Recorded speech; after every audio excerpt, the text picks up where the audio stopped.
इस फिल्म में हम देखेंगे कि कैसे एक प्यासी लड़की अपने भाई को अपने साथ सोने के लिए सेड्यूस करती है और इस लड़की ने अपने भाई से एक राज भी छुपाया होता है। और ये राज क्या होता है हम इस वीडियो में देखेंगे। इस मूवी का नाम है नताशा और इसे IMDb पर रेटिंग मिली है 6.1।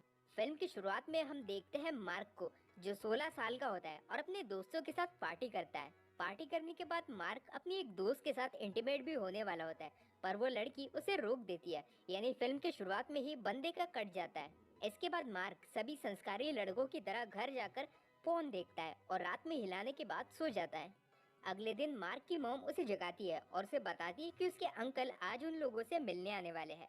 बाद में मार्क के अंकल अपनी होने वाली वाइफ जीना के साथ उनके घर पर आते हैं। जीना असल में रशिया से आती है। जब वो सब लोग एक साथ बैठकर लंच कर रहे होते हैं, तब मार्क का ध्यान बार बार जीना के ब्रेस्ट पर ही जाता है। बाद में मार्क की सिस्टर मार्क को बताती है कि कैसे सबका ध्यान बार बार जीना के ब्रेस्ट पर ही जा रहा था। उसने आज बहुत रिवीलिंग कपड़े पहने थे, पता नहीं वो कैसे टाइप की औरत है। तभी उनकी मॉम वहाँ पर आती है और कहती है कि शायद ये रशिया का फैशन होगा, इसमें शायद जीना की कोई गलती नहीं और शायद रशिया की लड़कियां वैसी ही होती है। जीना की इसके पहले भी एक शादी हो चुकी होती है और उसकी पहली शादी से उसकी एक बेटी भी होती है, जिसे लाने के लिए जीना वापस रशिया जाती है। कुछ दिनों के बाद वो सब लोग जीना और उसकी बेटी को लेने के लिए एयरपोर्ट पर जाते हैं।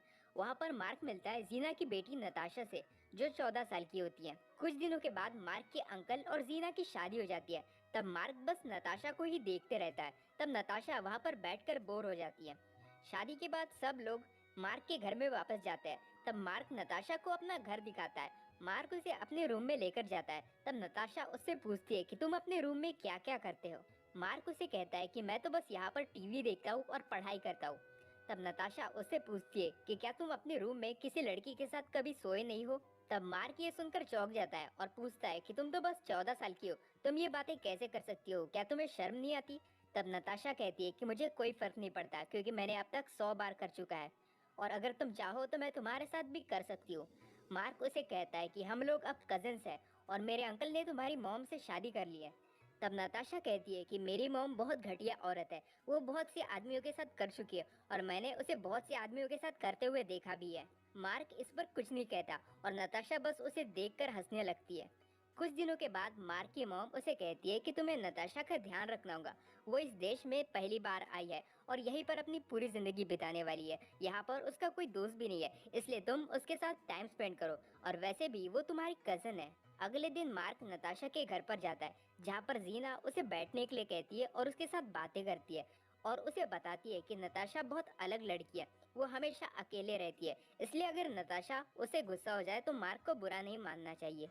इसके बाद जीना नताशा को बुलाती है, पर उनके बीच किसी बात का झगड़ा चल रहा होता है, इसलिए नताशा गुस्से में वहां से चली जाती है। तब मार्क भी उसके पीछे जाता है। बाहर में नताशा मार्क को बताती है कि वो अपनी मॉम की तरफ देखना भी नहीं चाहती, वो अपनी मॉम से बहुत नफरत करती है। उसकी मॉम ने उसे यहाँ पर लाकर उसकी लाइफ बर्बाद कर दी है। इसके बाद मार्क उसे अपने दोस्त रूफस के घर में लेकर जाता है और उससे मिलने के बाद नताशा बस उसी के बारे में पूछती रहती है। तब मार्क नताशा को बताता है कि रूफस अकेला रहता है क्योंकि उसके पेरेंट्स दूसरे देश में घूमने गए हैं।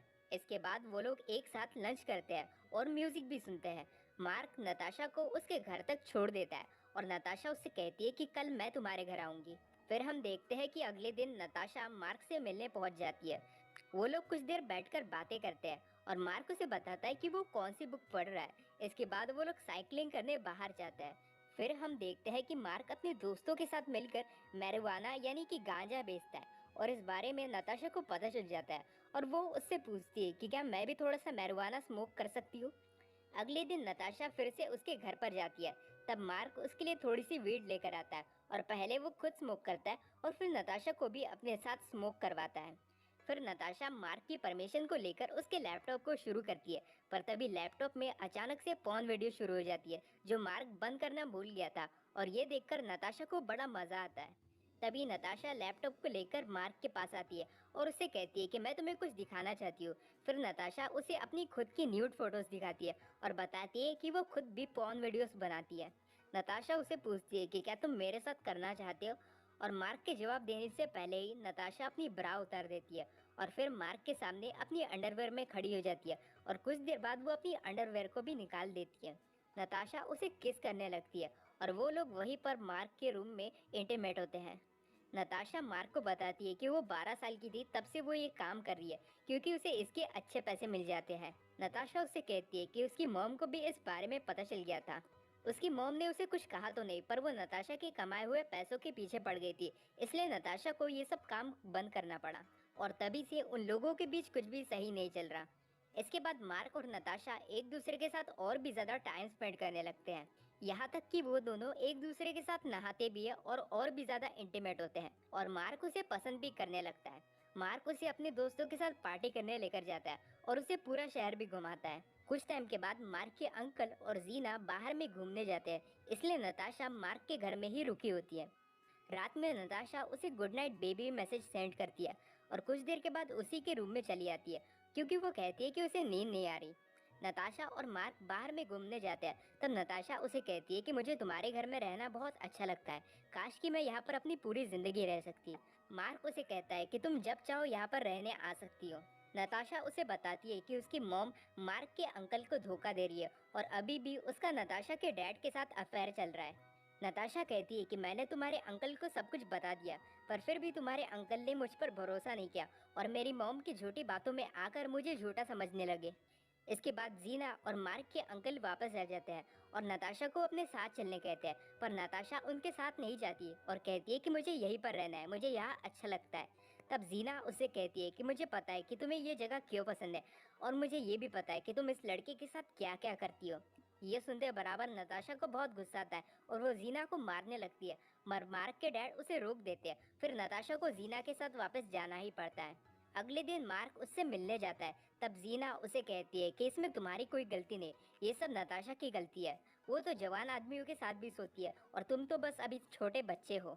जीना मार्क को कहती है कि तुम यहाँ से चले जाओ और उसे नताशा से मिलने भी नहीं देती है और दरवाजा बंद कर देती है। कुछ टाइम के बाद नताशा देर रात को मार्क के घर में अपना पूरा सामान लेकर पहुंच जाती है और उससे कहती है कि वो फ्लोरिडा के लिए निकलने वाली है और क्या मार्क भी उसके साथ चलना चाहेगा। नताशा कहती है कि जीना और मार्क के अंकल की बीच की शादी टूट चुकी है। मेरी मॉम ने तुम्हारे अंकल को छोड़ दिया है और ये सब मेरी वजह से हुआ है क्योंकि मैं जानबूझकर तुम्हारे अंकल के साथ सोई थी ताकि उन दोनों के बीच झगड़ा हो जाए और वो लोग एक दूसरे से अलग हो जाए, क्योंकि मैं अपनी मॉम के हाथों तुम्हारे अंकल की लाइफ को बर्बाद होते नहीं देखना चाहती थी। उसकी बातें पूरी होने के बाद मार्क उसे अपने घर में लेकर जाता है और उसे रात भर वहाँ पर रुकने देता है। सुबह होते बराबर मार्क उसे अपने बचाए हुए पैसे देता है ताकि वो अच्छे से जा सके। फिर नताशा सुबह सुबह ही अपना सामान लेकर वहाँ से चली जाती है। मार्क की फैमिली के लोग परेशान हो रहे होते हैं कि कैसे उसके अंकल ने अचानक से अपनी शादी तोड़ दी, क्योंकि उन लोगों को सच बात का कुछ पता ही नहीं होता और मार्क भी उन्हें कुछ नहीं बताता। मार्क का दोस्त रूफस उसे बार बार कॉल करता है, पर मार्क उसके कॉल उठाता ही नहीं। कुछ दिनों के बाद मार्क अपने दोस्त रूफस के घर पर जाता है और देखता है कि नताशा उसके दोस्त के घर में ही रहने चली गई है। रूफस उससे कहता है कि मैंने तुम्हें यही बताने के लिए कितने बार कॉल किया, पर तुमने मेरा कॉल उठाया ही नहीं। रूफस उससे कहता है कि नताशा मेरे पास सेफ रहेंगी। तभी नताशा वहाँ पर आती है और मार्क को गुस्से से देखती है। तब मार्क गुस्सा होकर वहाँ से चला जाता है और अपने घर वापस लौट जाता है, क्योंकि वो समझ जाता है कि उसका फिर एक बार कट चुका है। और ये फिल्म यहीं पर एंड